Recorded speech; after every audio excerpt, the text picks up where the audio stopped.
அனைவருக்கும் காலை வணக்கம். நாம் இப்போது ராமேஸ்வரத்தில் நின்றுட்டுருக்கோம். ராமேஸ்வரம் ரயில்வே ஸ்டேஷனில்.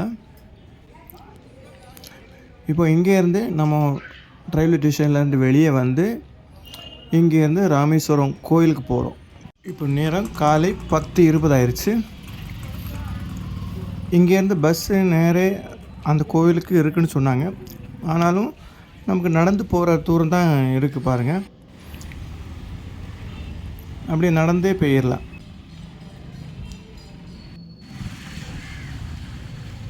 இங்கேருந்து அந்த இந்த இடத்துல வந்து ராமேஸ்வரம் அரசு மருத்துவமனை இருக்குது.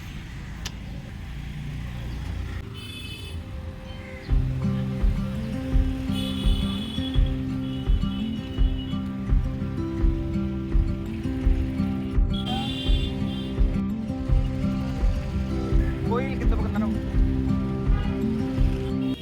இந்த கோயிலுக்கு போகிற இந்த சாலையின் இரு பக்கத்துலேயும் இந்த சின்ன சின்ன வியாபாரங்கள் எல்லாம் பண்ணிகிட்ருக்காங்க. சின்ன சின்ன கடைகள் எல்லாம் நிறைய இருக்குது.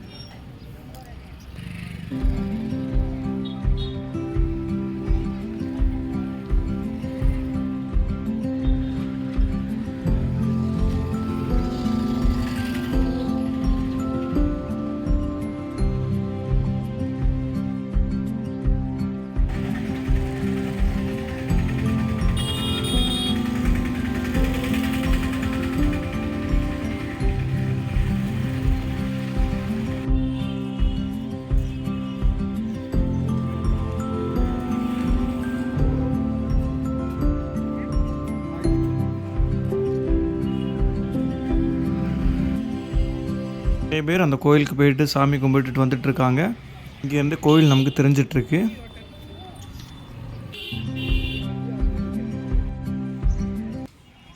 இரு பக்கங்களிலும் நமக்கு ஷாப்பிங் செய்கிற மாதிரி நிறைய திங்ஸ் எல்லாம் வச்சுருக்காங்க.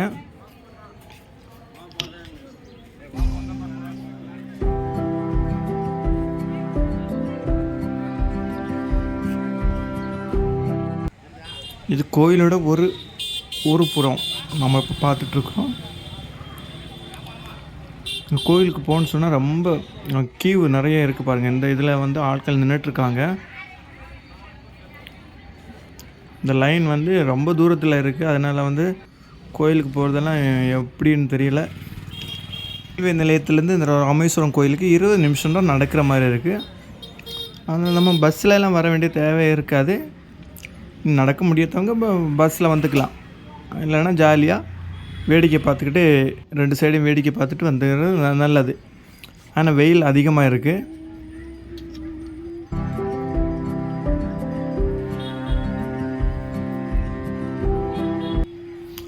அங்கேருந்து இங்கே வரைக்கும் இந்த லைனில் வர்ற மாதிரி இருக்கும் பாருங்கள்.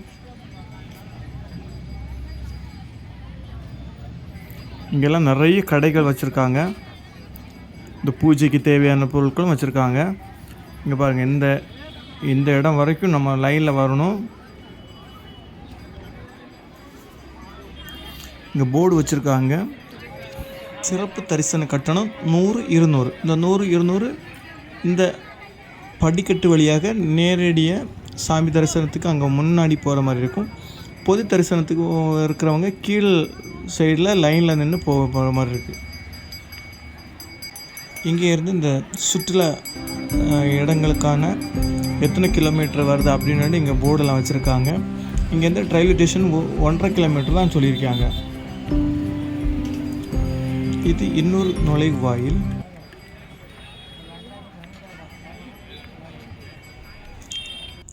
இங்கே இதே மாதிரி சில நல்ல காட்சிகளையும் பார்க்க முடியுது.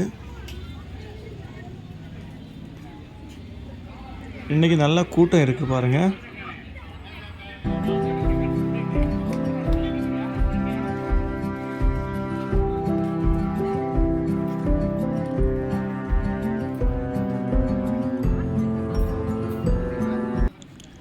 நல்ல வெயிலாக இருந்தாலும் இந்த கடல் காட்டில் இப்படி இயற்கையோடு நம்ம நடந்து போகிறது நல்ல ஒரு அனுபவமாக இருக்குது.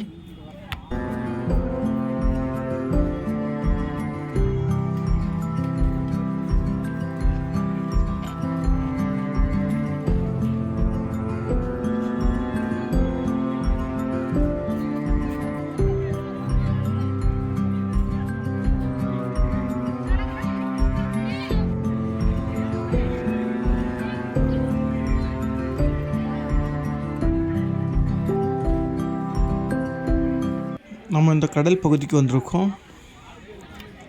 இங்கே ஒரு 4-5 ஆர்ச்லாம் வச்சுருக்காங்க. இதுக்குள்ளே தான் அவங்க அந்த பூஜைகளெல்லாம் செய்கிறாங்க.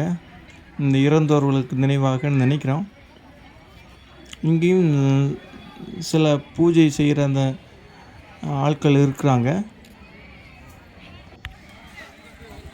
நிறைய பசுமாடெல்லாம் இருக்குது. அதுக்கு இந்த கீரையெல்லாம் சேல் பண்ணிகிட்ருக்காங்க பாருங்கள். நம்ம விருப்பப்பட்டால் அவங்கள்ட்ட காசு கொடுத்து இந்த பசுமாட்டுக்கு வாங்கி கொடுக்குற மாதிரி.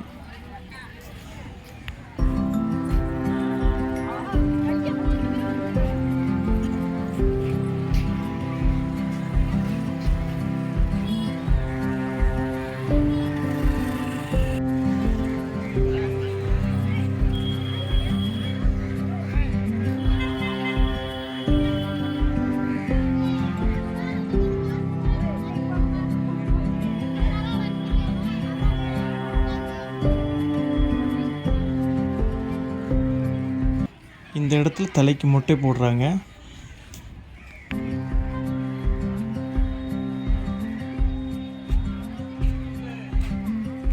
கடல் பார்க்குறதுக்கு நல்ல அழகாக இருக்குது பாருங்கள்.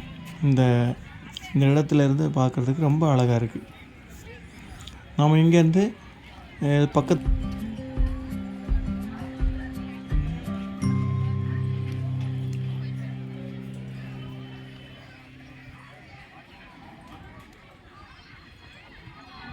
இங்கே ஷேர் ஆட்டோ இருக்குது. இதில் வந்து 200 ரூபா கொடுத்தாச்சுன்னு சொன்னால் அவங்க ஒரு சில இடங்களை வந்து சுற்றி காட்டுற மாதிரி அந்த மாதிரியெல்லாம் இருக்குது.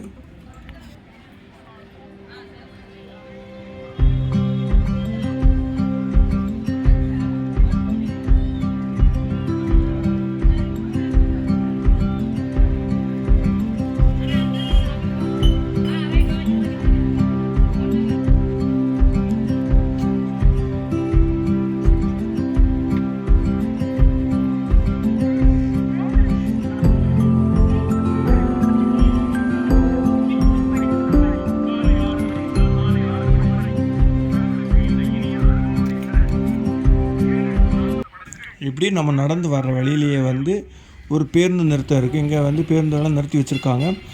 இந்த பேருந்துகளெல்லாம் வந்து கரிசல் முனை அப்புறம் தனுஷ்கோடிக்கு போகிறதுக்கு இங்கேருந்து நேரே பஸ் எல்லாம் இருக்குது. இதுக்கு பேக் இன்னும் கொஞ்சம் முன்னாடி நம்ம நடந்து போயிட்டோம்னு சொன்னால் ஒரு போட் சர்வீஸ் வச்சுருக்காங்க. கடலில் கொஞ்சம் நேரம் சுற்றி காட்டுற மாதிரி வச்சுருக்காங்க. நாம் இப்போ அங்கே போகிறோம்.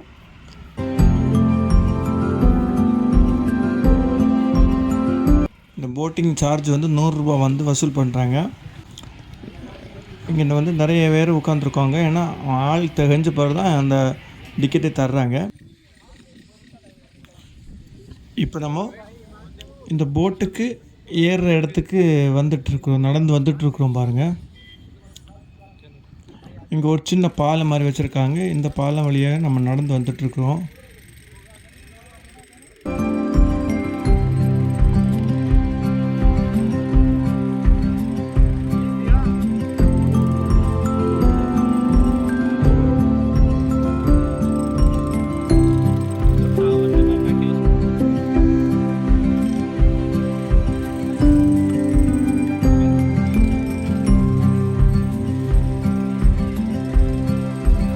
இப்போ நேரம் 11:30 ஆயிடுச்சு. நம்ம போட்டு புறப்படுது. பார்க்குறதுக்கு நல்லா அழகாக இருக்குது. ஏன்னா பக்கத்துலலாம் சின்ன சின்ன மீனெல்லாம் நிறையவே இருக்குது. அது ரொம்ப தெளிவாக தெரியுது நமக்கு இந்த போட்டில் இருந்து பார்க்குற டைமில்.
மணி இப்போ 12 ஆயிடுச்சு.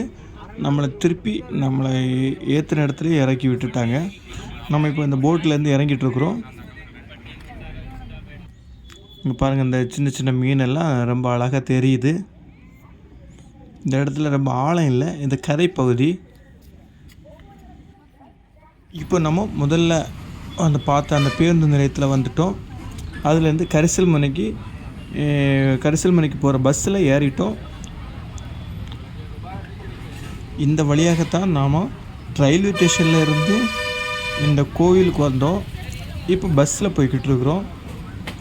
இந்த பஸ் வந்து இந்த ரயில்வே ஸ்டேஷன் அந்த வழியாகத்தான் தனுஷ்கோடி அந்த பகுதிக்கு போகுது.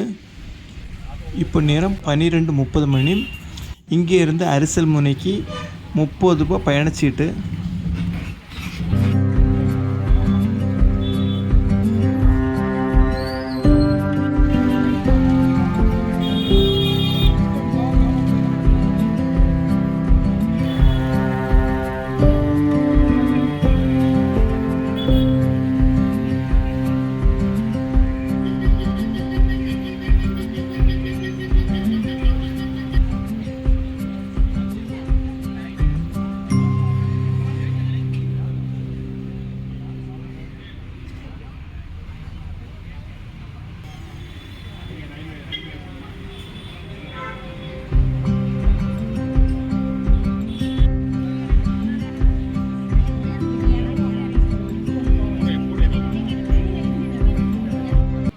இப்போ நேரம் 1:10 ஆயிடுச்சு. இப்போ நம்ம அந்த தனுஷ்கோடி அந்த கடல் பகுதியில் பஸ் போயிட்டுருக்கு, அப்படியே வந்துட்டுருக்குறோம். இங்கே நிறைய கடைகள் இருக்குது. நம்ம அங்கேருந்து வர்ற டைமில் நேரே அரிசல்முனைக்கு போகாமல் தனுஷ்கோடிக்கு டிக்கெட் எடுத்து இங்கே இறங்கி மதியம் சாப்பிட்டுக்கிட்டு அப்படியே நம்ம நடந்து அரிசல்முனைக்கு போய்கிட்டு அங்கேருந்து நேரே நம்ம பேருந்து நிலையத்துக்கு போகிறது நல்லது. ஏன்னா இந்த நம்ம அது லாஸ்ட்டு நிறுத்தம் ஆனதுனால அங்கே நமக்கு உட்காந்து போகிறதுக்கு நமக்கு சீட் கிடைக்கும். இங்கேருந்து நம்ம ஏறி இப்போ ராமேஸ்வரம் பேருந்து நிலையத்துக்கு போகிறதுக்கு நமக்கு இருக்கிறதுக்கு சீட் கிடைக்காது. இங்கே நிறைய கடைகள் இருக்குது. நமக்கு தேவையான அந்த அன்னன்னைக்கு பிடிக்கிற மீன்களை வந்து நமக்கு தேவைக்கு ஏற்ப கேட்டோன்னு சொன்னால் பொரித்து தர்றாங்க, கறி வச்சு தர்ற மாதிரி இருக்குது. நல்ல மீன் சாப்பாடு சாப்பிட்டுக்கலாம். இங்கே பாருங்கள், இங்கே சின்ன சின்ன சின்ன வீடுகளாக இருக்குது பாருங்கள். நம்ம தனுஷ்கோடியில் இறங்கலை, நேரே அரிசல்முனைக்கு தான் போகிறோம்.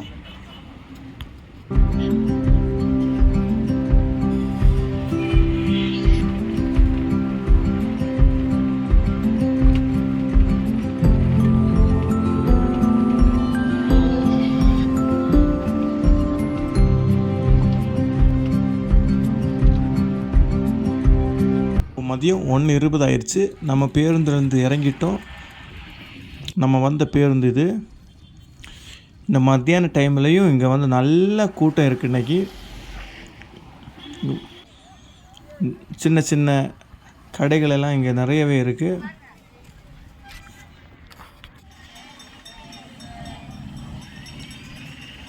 வெயில் அப்படி வறுத்து எடுக்குது பாருங்கள். இங்கே பாருங்கள், இந்த வண்டிக்கு மேலே இந்த ஒரு ஆள் செய்கிற அட்டகாசம். இந்த மத்தியான நேரத்துலேயே இவ்வளோ நெருக்கடியாக இருக்குது பாருங்கள்.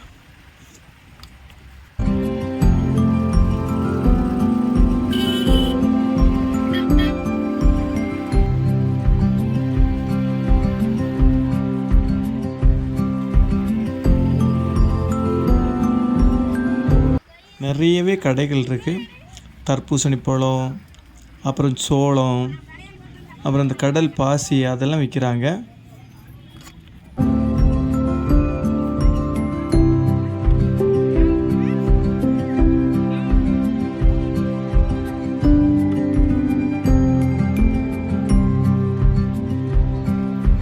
இந்த இடத்துல ஒரு நினைவு சின்னம் எழுப்பியிருக்காங்க பாருங்கள்.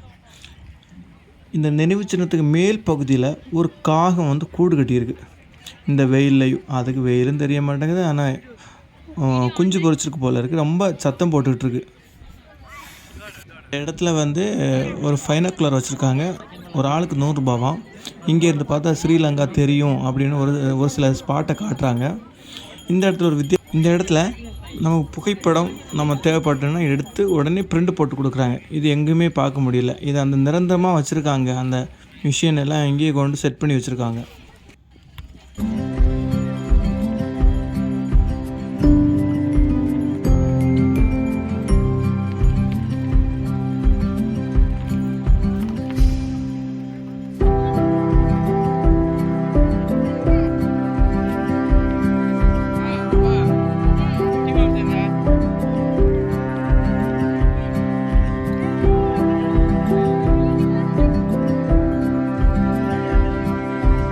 நான் இப்போது இந்த அரிசல் முனையிலிருந்து திரும்பி தனுஷ்கோடிக்கு நடந்து வந்துட்டுருக்கேன்.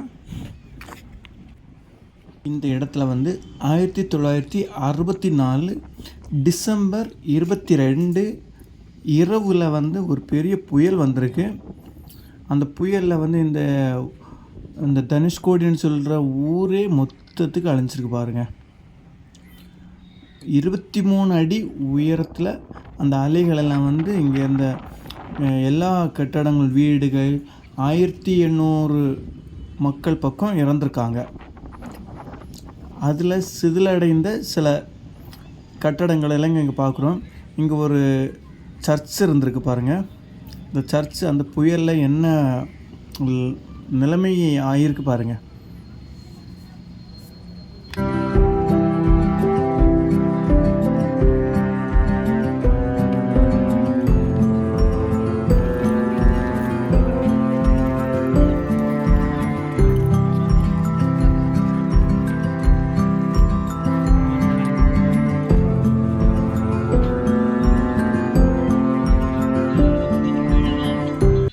இந்த சர்ச்சுக்கு இரண்டு பக்கத்துலேயும் நிறைய கடைகள் இருக்குது.